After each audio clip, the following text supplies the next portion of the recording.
제대로 검증하거나 확인하려면 저와 같은 특감반 직원들 여러 명에게 혐의 내용을 추가로 조사하라고 시키거나 수사기관에 이첩하여 사실을 확인하는 것이 정당한 업무 방법인데, 청와대는 본인들의 우군이라고 생각되는 사람에게는 직접 변명만 듣고 그냥 임명해 버렸습니다.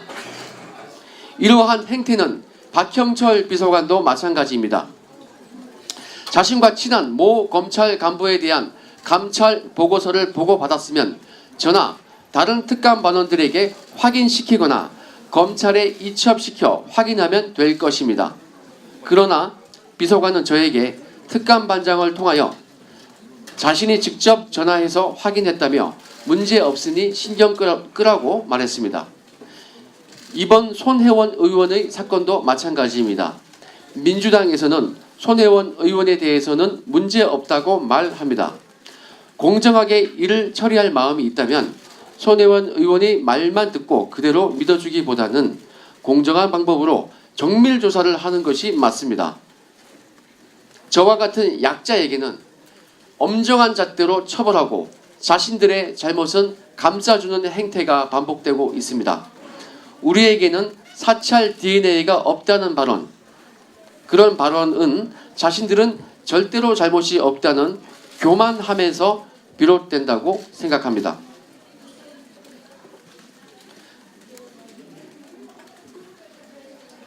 청와대 민정수석실의 국가예산 횡령에 대하여 말씀드리겠습니다.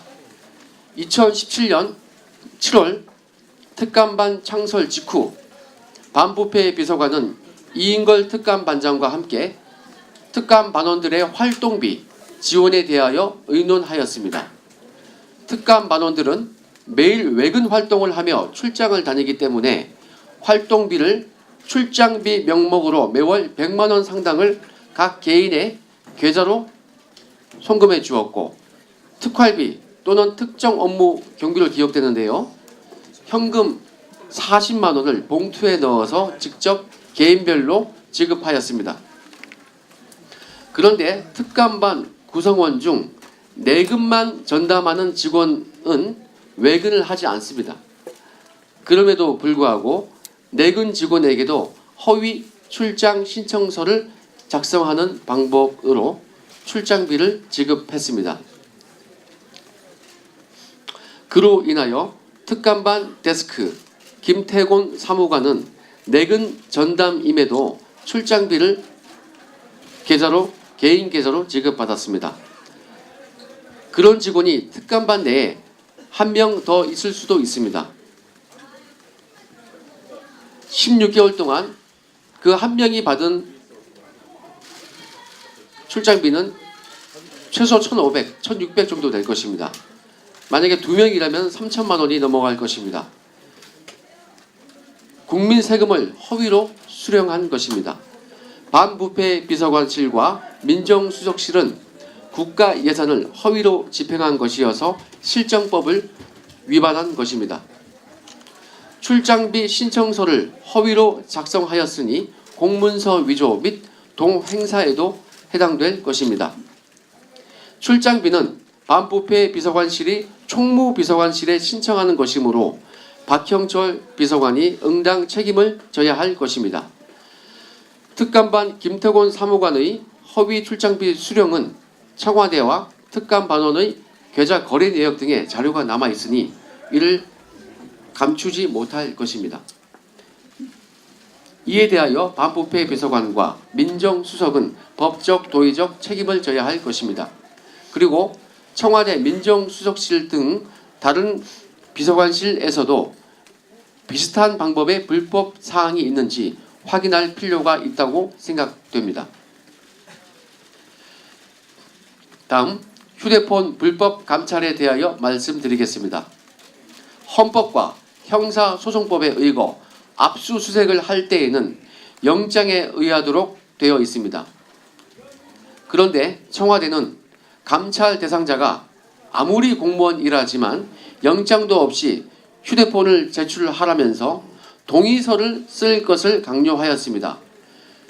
조국 수석은 동의서를 썼기 때문에 문제가 없다고 하지만은 이 문제의 본질은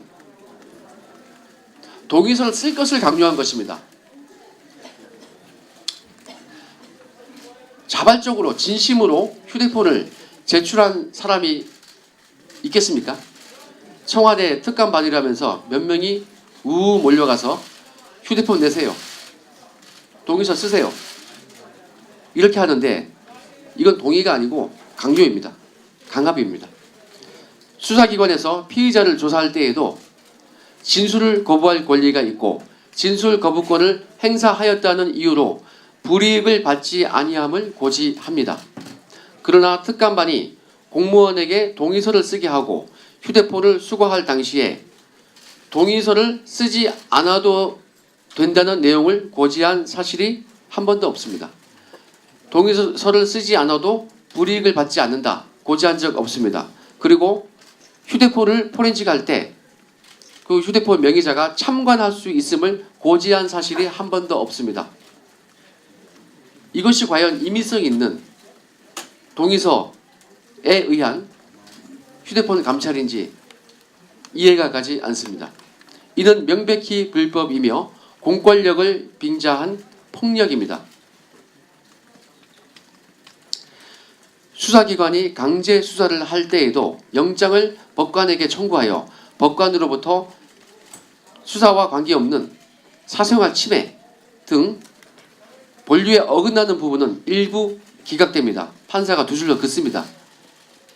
그러나 특감반에서는 동의서 자체를 강압적으로 진구하고 서명 한 번 강제로 받았다는 이유로 본래의 감찰 목적에 맞는 증거가 발견되지 아니하면 여자 문제 등 별건 사생활까지 먼지 털듯이 털어서 그 별건으로 조사하여 괴롭혔습니다. 저에게 직접 조사를 시켰습니다. 외교부 국장 제가 성관계 한 거 조사해서 자백 받았습니다.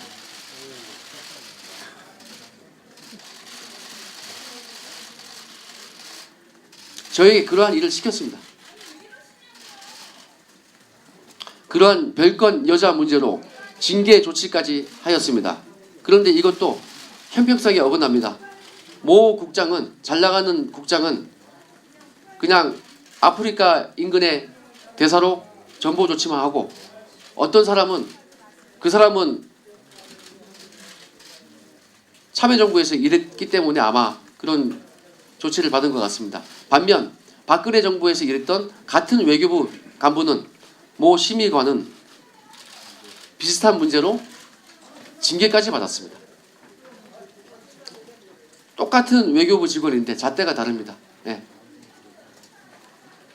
저의 경우 6급 이하라고 감찰받고 비리전으로 낙인 찍어 내쳤습니다. 예.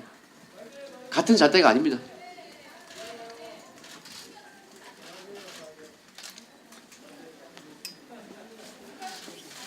저도 청와대에서 쫓겨날 당시 똑같은 방법으로 당했습니다. 원치 않는 동의서를 임의성 없이 썼고 동의에 대하여 거부권을 고지받지 못했습니다. 포렌식할 당시 저 같은 사람도 참관권을 고지받지 못했습니다. 별건 감찰을 받았습니다. 제가 징계받았던 골프 향응 수수 등의 자료는 모두 위와 같이 별건 휴대폰 감찰, 불법 감찰에서 나온 포렌식 자료였습니다. 이는 제가 포렌식을 동의하지 아니한 부분에 대한 불법 자료입니다. 저는 최초 경찰청 조회권 때문에 감찰을 받은 것인데, 제가 지인 사건을 조회했다는 물증이 나오지 아니하자 제 휴대폰 기록에 남아있던 별건 골프 등을 문제 삼아 별건의 불법 감찰을 하였던 것입니다. 그럼에도 현재까지 청와대는 위와 같은 휴대폰 포렌식 감찰을 계속하겠다고 하니 아직도 사태의 심각성을 깨닫지 못하고 있는 것 같습니다. 형사법을 조금이라도 공부해본 사람들은 항상 실체적 진실 발견만큼 절차적 중요성과 인권 보장이 강조되어 있다는 것을 알고 있습니다. 조국 수석은 서울대 법대 교수셨고 서울대 교수로 돌아가실 분입니다. 관련 논문도 심도 있게 쓰신 분인데 오히려 인권 보장은 전혀 생각지 않고 휴대폰 감찰을 승인 지시한 분이므로 더욱 문제가 크다고 생각합니다. 백원우 민정비서관의 불법 감찰에 대하여 말씀드리겠습니다.